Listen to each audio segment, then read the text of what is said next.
چی بگم؟ فاطمه الانم تو کمپ موریاییم، قسم داریم بریم هلند. من زهرا هستم، خواهر دوقلوی فاطمه. دیگه میخوایم فیلم بگیریم، بس دیگه. به نام خدا، به نام خالق کریم، قلم و کاغذ و مایکام باده بزن بریم. بازم ما دوم باید گفتنی خیلی کوتاه.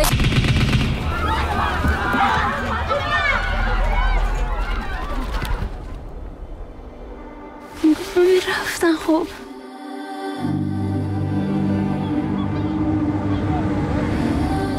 من دنبال خانواده‌ام میگردم، شما اینا رو ندیدین اینجا؟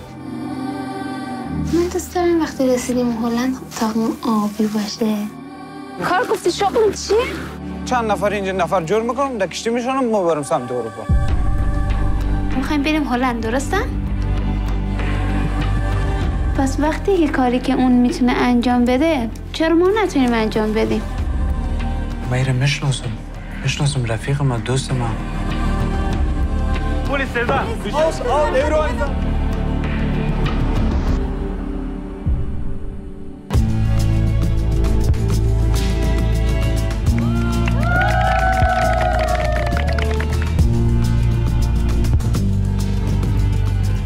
و هم انجامش میدیم، ما از پسش برمیاییم.